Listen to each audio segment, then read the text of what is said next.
going on, Internet? My name is Stephen Fleming and welcome to my Friday show. For those of you just tuning in for the first time, this is the show where I talk about all the stuff that I thought was interesting from the last couple of days. That being said, let's jump right into the first story of the day. Amanda Bynes is back, and not because she's posting naked pictures of herself on Twitter, but because she spent last night in jail. People from her building complained because she was in the lobby rolling joints and apparently smoking weed, so they called the police. When police arrived at her apartment and found her smoking weed, she tossed her bong out the window and it landed in the street.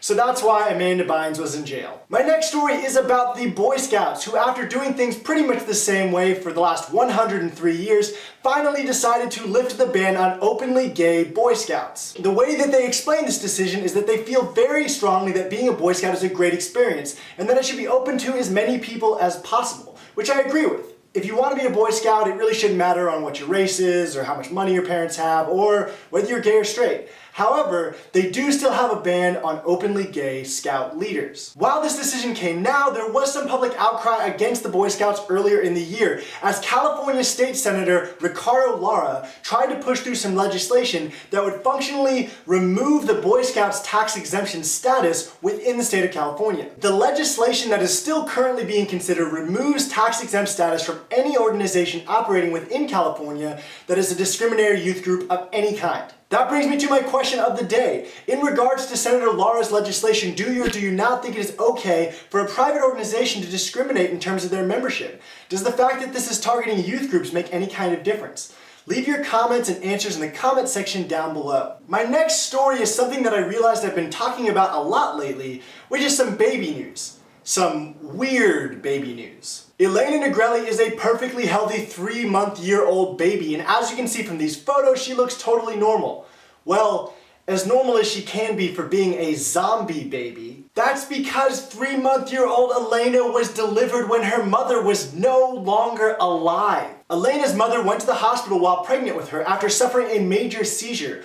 While the doctors were trying to resuscitate her, they made the decision to do an emergency C-section. It wasn't until Elena was completely done being delivered that they were able to revive her mother. Her heart was completely stopped when she was born. So yeah, zombie babies are a thing now. Just remember guys, this is where it all starts. And on to the next story of the day. Los Angeles high school senior Jake Davidson became internet famous after making this video of him asking Kate Upton to go to prom with him. While Kate never responded to the video request, Danish supermodel Nina Agdal was sitting around thinking, I never got to go to prom, so yeah, let's just give this a shot. Last night, that high school student got to make his girl next door fantasy a reality, and his date looked like this. Nina even tweeted at him after getting home for the prom, and she said, "Had such a great prom night. Thank you, Jake Davidson, for being an awesome date." As always, links to the videos that Jake posted in the description down below. The last thing that I wanted to talk about today is this video that was posted by GoPro of Erik Roner jumping off a mountain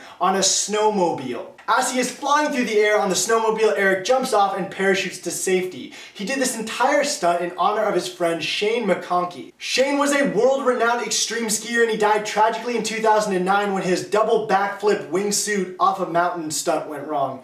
These people make my life seem incredibly boring. Before I finish up, I wanted to let you guys know that I'm giving away one ticket with the option to bring a guest to this year's FedTalks in Washington, D.C. The FedTalks are happening on the 12th of June and is one of the largest gatherings of technology and government fancy pants from all over the world. Frank Abagnale, the guy that Catch Me If You Can was based on, is going to be there talking, lots of fancy food, and I'm going to be there, of course. If you want to win a ticket, which normally goes for $400 a piece, for yourself and possibly a date, all you have to do is click the share button down below, share the video to Twitter, and make sure you tweet me at FlemDizzle. Anyway, that is all that I had to talk about today. Make sure you guys share the video. As always, hit that subscribe button. I will not be making a video on Monday because of Memorial Day, so I will see you guys on Tuesday.